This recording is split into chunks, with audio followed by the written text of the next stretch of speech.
দর্শকরা খোলামখুলাতে সবাইকে স্বাগত জানাচ্ছি। দর্শকরা প্রথম অনুরোধ, যারা যারা আমার ভিডিওটি দেখছেন, যারা এই ভিডিওটি দেখছেন তারা সঙ্গে, যারা ফেসবুকে দেখছেন তারা বেশি বেশি করে শেয়ার করবেন এবং যারা ইউটিউবে দেখছেন তারা বেশি বেশি করে সাবস্ক্রাইব করবেন। দর্শকরা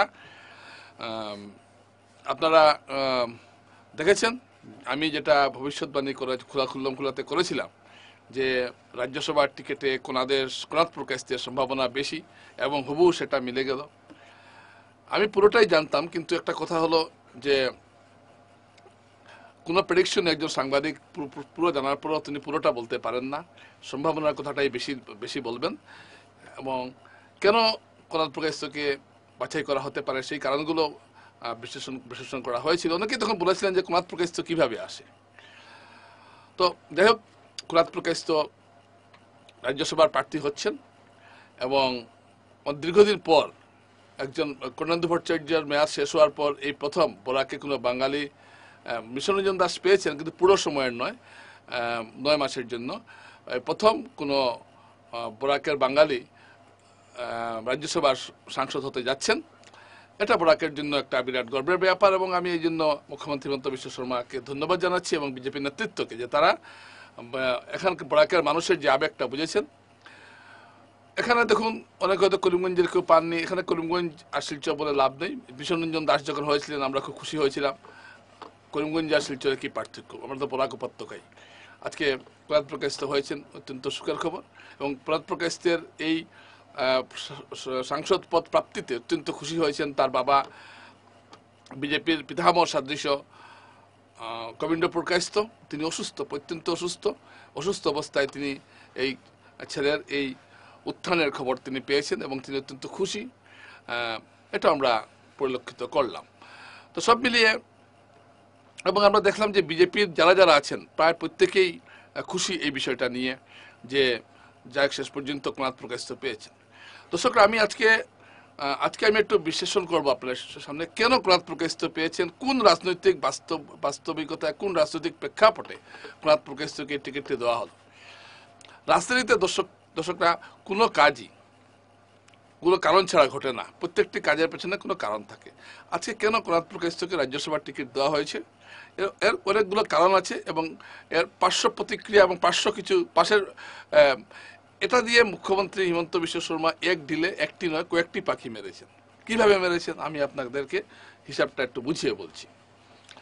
দেখুন, কোনাদপুর কাস্ত হয়ে গেলেন সাংসদ, এতে কি হয়েছে, বরাকের বা বিজেপি কর্মীদের একটু মনোবল বৃদ্ধি পাবে। এই জন্য বৃদ্ধি পাবে যে না, দল পুরনোদের গুরুত্ব দিচ্ছে। বিশেষ করে কবিন্দ্রপুর কাস্তে যে শেষ ইচ্ছা ছিল, তিনি তার ছেলেকে বিধায়ক দেখতে চান, এর চাইতে বেশি দেওয়া হয়েছে। অর্থাৎ যেখানে কোনাদপুর কাস্ত নিজেই কোনোদিন চাননি রাজ্যসভার টিকিট, তিনি চেয়েছিলেন উদাহরণ বিধানসভার টিকিট। অর্থাৎ একটা লোক পিস্তল চাইছে, ওকে আপনি কামান দিয়ে দিলেন। তো কোনাদপুর কাস্ত পিস্তল চেয়েছিলেন, পেয়ে গেলেন কামান। তাতে কি হলো, কবিন্দ্রপুর কাস্তের যে একটা আশীর্বাদ বা বিজেপির যে কবিন্দ্রপুর কাস্তের যে একটা বিজেপি দলের মধ্যে যে একটা প্রভাব বা জনগণের মধ্যে যে প্রভাব, সেই প্রভাবটা এখন হিমন্ত বিশ্ব শর্মার সঙ্গী হয়ে গেল। আগামীতে যদি কোনো সংকট হয় এই বিষয়টা কাজে লাগবে রাজনৈতিকভাবে। অর্থাৎ তিনি যে পুরনো কর্মীদের গুরুত্ব দিচ্ছেন, কবিন্দ্রপুর কাস্তকে যে গুরুত্ব দিয়েছেন, কথা দিয়ে কথা রেখেছেন, এটা বিজেপি কর্মীদের কাছে বা জনগণের কাছে হিমন্ত বিশ্ব শর্মা মুখ্যমন্ত্রী এটা পরিষ্কার করে দিলেন, 1 নম্বর। 2 নম্বর, কাছাড়ের যত রাজনীতিবিদ আছেন এর মধ্যে যে রাজনীতিবিদকে মোটেই পছন্দ করেন না মুখ্যমন্ত্রী হিমন্ত বিশ্ব শর্মা, তিনি হলেন রাজদীপ রায়। তাই রাজদীপ রায়কে আটকাতে হলে তার এমন একজন লোকের দরকার ছিল যাকে সামনে রাখা যায়। এটা মিশনরঞ্জন দাস বা বিশ্ব ভট্টাচার্যকে দিয়ে এটা হতো না। এটা কোনাদপুর কাস্ত দিয়ে যতটা ফলপ্রসূ হবে, এটা কিন্তু বিশ্ব ভট্টাচার্য বা মিশনরঞ্জন দাসকে দিয়ে এটা হবে না। কারণ কবিন্দ্রপুর কাস্তকে আটকানোর কবিন্দ্রপুর কাস্তকে শেষ বয়সে একটা পছন্দ করার একটা ব্যাপার এখানে রয়েছে। এটা দলের স্বাস্থ্যের জন্য ভালো হবে এই চিন্তা করেই এটা করা হয়েছে। এবং এতে কি হয়েছে, রাজদীপ রায়ের উত্থানটাকে আটকানো গেল। কারণ হিমন্ত বিশ্ব শর্মা ভালো করে জানেন, রাজদীপ রায় যদি একবার হয়ে যান সাংসদ, তাহলে তিনি দিল্লিতে, রাজদীপ রায়ের কিন্তু একটা বড় লবি রয়েছে এবং তিনি সর্বানন্দ সোনোয়ালের ঘনিষ্ঠ। এছাড়াও দিল্লির বিভিন্ন নেতাদের সঙ্গে রাজদীপ রায় শিক্ষিত, স্মার্ট, ইংরেজি হিন্দি দুটোতেই দক্ষ এবং তিনি খুব তাড়াতাড়ি একটা লবি করে ফেলতে পারেন। ব্রহ্মপুত্র আর কেউ চাইবেন না যে বোরাকে একটা এইভাবে একটা লবি তৈরি হোক। সুতরাং রাজদীপ রায়কে অন্তরপক্ষে দিল্লি যাওয়াটা আটকানো গেল আগামী কয়েক বছরের জন্য। এটা একটা বিরাট প্রাপ্তি, এটা একটা বিরাট প্রাপ্তি হলো। এটা একটা কৌশলগত একটা জয় হলো মুখ্যমন্ত্রীর। এই একটা কারণ এটা হলো। এরপর যে কারণটা রয়েছে কোনাত প্রকাশকে টিকিট দেওয়ার পেছনে, সেটা হলো উধারবন্দ। উধারবন্দে কোনাত প্রকাশ টিকিট দাবি করছিলেন, এবং কিন্তু মুখ্যমন্ত্রী উধারবন্দে অন্য কোনো উদ্দেশ্য আছে আমার যেটা মনে হয়। মিহির সোম টিকিট পাবেন কিনা এখনো নিশ্চিতভাবে বলা যাচ্ছে না। তিনি দুবারের বিধায়ক, 3বার টিকিট দিলে তাকে মন্ত্রী করার একটা ব্যাপার এসে যেতে পারে। তাই হয়তো মিহির সোমকে, আমি কিন্তু হয়তো বলছি, দেখুন আমি সম্ভাবনা বলছি না, হয়তো বলছি, হয়তো এটা একটা মিহির সোমকে টিকিট না দেওয়ার একটা কারণ হতে পারে। কারণ একজন মন্ত্রী কাছাড় থেকে তৈরি হোক এটা, বা বরাক থেকে তৈরি হোক এটা মুখ্যমন্ত্রী অবশ্যই চাইবেন না। চাইলে তিনি এই বছরই করতে পারতেন। একজনে দিয়েছেন কৌশিক রায়, করিমগঞ্জ থেকে একজন কৃষ্ণেন্দু পাল। তো এখানে এই বিষয়টা আছে। এই উধারবন্দে তখন তিনি তার পছন্দ মতো কাউকে দিতে পারবেন।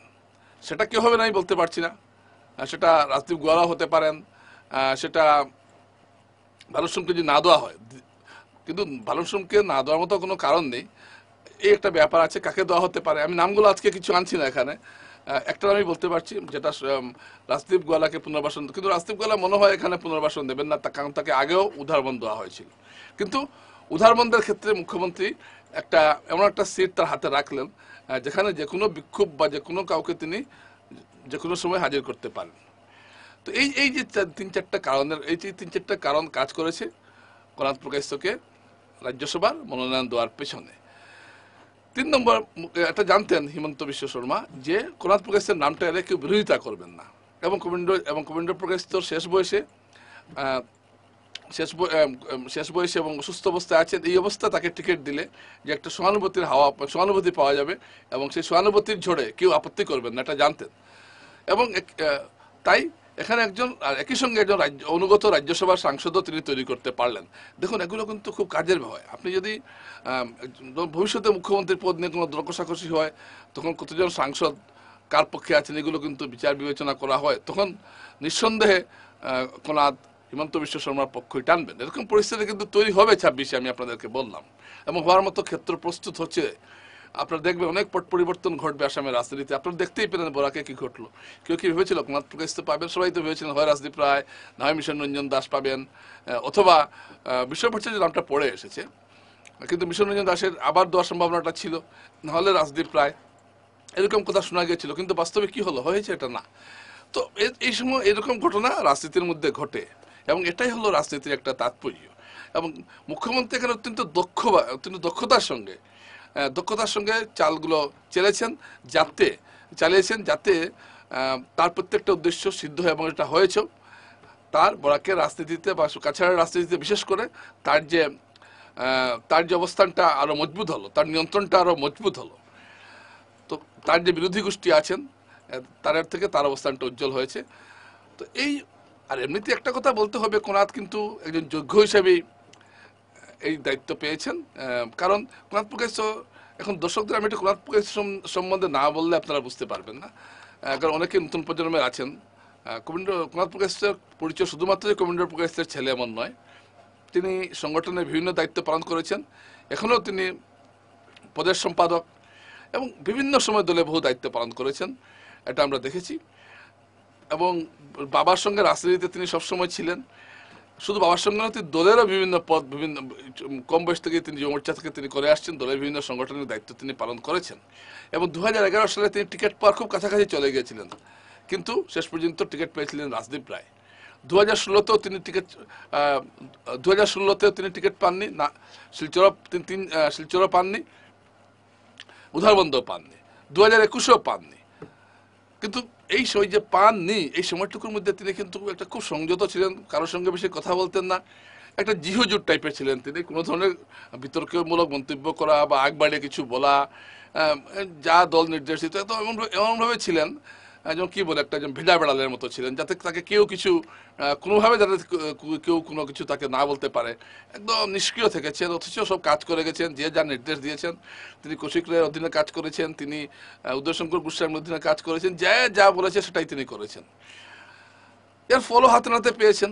এই যে আনুগত্য, এই যে দীর্ঘ আনুগত্যের যে একটা ফল তিনি পেয়েছেন, ফল পেয়েছেন, তাকে আমি ধন্যবাদ জানাচ্ছি যে তিনি শেষ পর্যন্ত আমরা আশা, তবে তিনি যোগ্য সাংসদই হবেন, তার কথা বলার ক্ষমতা আছে, তিনি পারবেন। তিনি আশা করি বরাকের যে সমস্যাগুলো, জ্বলন্ত সমস্যাগুলো তিনি রাজ্যসভায় বা সংসদে তুলতে পারবেন, এটা বড় কথা।